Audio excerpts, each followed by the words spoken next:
almost being crushed alive, to this blazing inferno that turned a routine stop into chaos. Zontje van den Korberg, and certainly shouldn't have come as a surprise to him. These are the world's most horrifying pit stops in motorsport. Let's start off with an absolute legend giving new meaning to staying cool under fire. It's exactly the same problem. It's on fire, Ted. The car's on fire. We haven't seen this for years, since the big fire of the Benetton of Jos Verstappen and Michael Schumacher. What's he going to do? He actually didn't even bother panicking and chose to race on. Send it out, there's no problem. It's only a bit on the surface, that's fine. I mean, the exhausts are running red hot underneath that engine cover. And of course, as we know, they top. Here's one with quite a confusing mess. They start coming on pit road and they just all got stacked up right there. One driver had to slow up because of a guy turning into his pits, and then they just all stacked up. This crew member will be thanking God he wore his helmet today. Different track, but just as lucky. This crew member also felt quite some heat. Other of those teams. Now, he almost clipped the team member as he came in. It was the... Speaking of heat, watch Verstappen make it literal.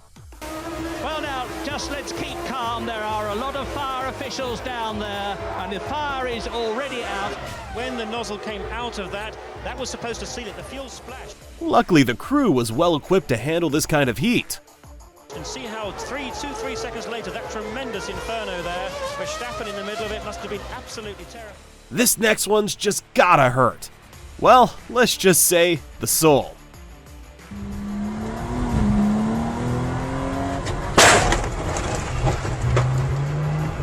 You've got to change 4 tires, by the way. You don't refuel, but you must change tires.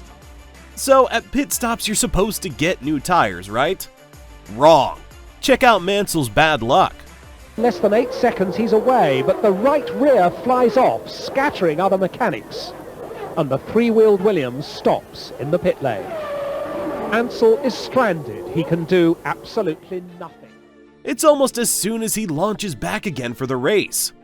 In slow motion, one of the mechanics on the right rear raises his arm, but his fellow hasn't tightened the nut, and the car starts to leave. Now here is proof that drivers aren't the only ones prone to accidents on track.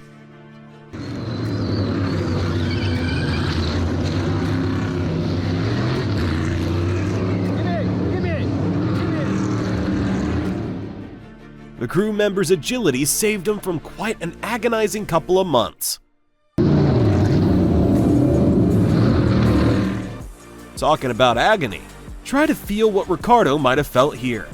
The tyres aren't ready. Ricciardo is sat there waiting. Did he make the call? Did the team make the call? Whoever made the call, the tyres weren't ready. Super soft tyres going on. That's already almost double the time it usually takes, and it gets even sadder. Going on. Hamilton now makes his way around Anthony Nose, the final corner. Here comes the Mercedes of Lewis Hamilton. Ricciardo on the inside. Hamilton takes the lead.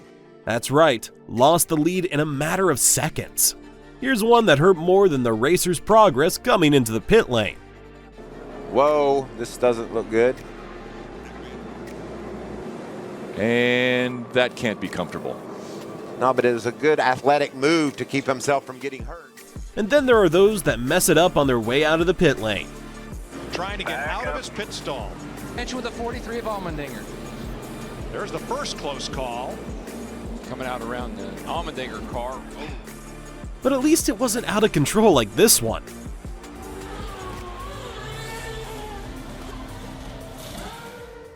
Watch the damn thing go on a rampage.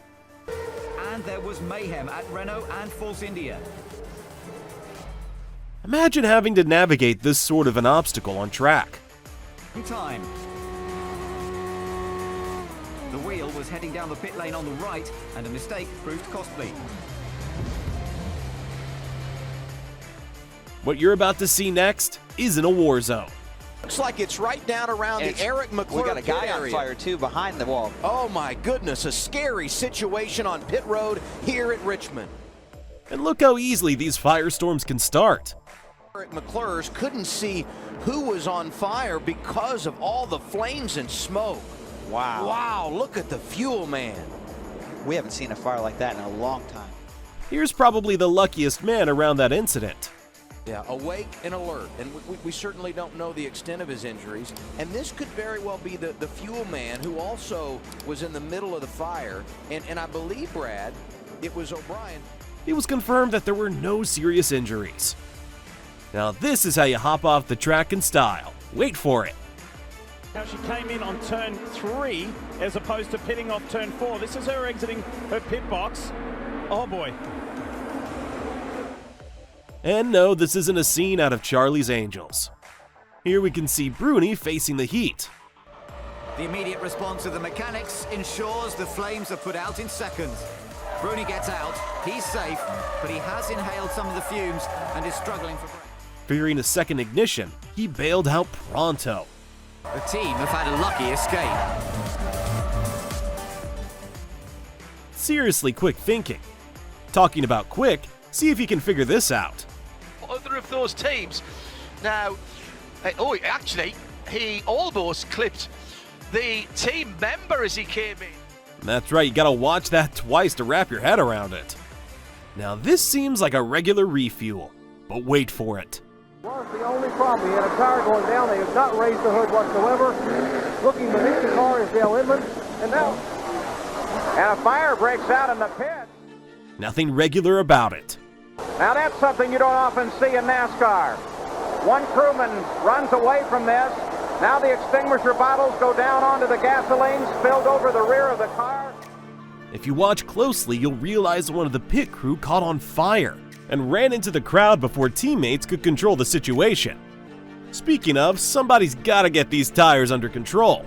The pit lane, last car out of its box will be... It's the Aston Martin, the Heart of Racing Aston Martin picked up. I mean, what is this, Super Auto football? It hit the outside pit wall, but there's no catch fencing there, so it could have easily gone onto the track. Now we're under full course yellow at the moment, but if that had been, there were cars going back. Next up, you gotta see it to believe it. Oh, we got the fuel hose on. Kovalainen's car. Oh, there was fire in the pit lane as well. Kovalainen's car, he was trying to leave too quickly. They get ahead of Raikkonen. Fuel spraying all over and all over. Wait, is that what on-track arson would look like? Too quickly they get ahead of Raikkonen. Fuel spraying all over and all over Kimi Raikkonen as well, into his face, into the car. Now here's your guide to self-sabotage by Lanone.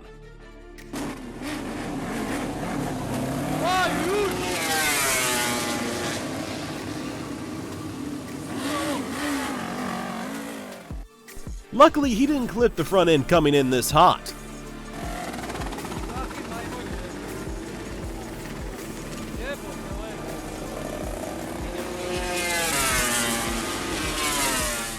That absolute disorientation with a blend of adrenaline.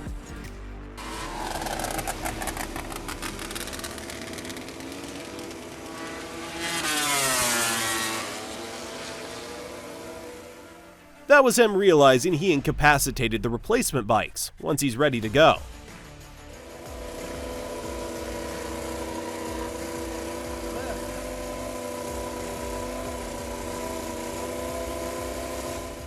That's him riding off almost a minute more than what should have been a 2-second swap. Which one of these pit lane disasters made you hold your breath the longest? Let us know in the comments down below.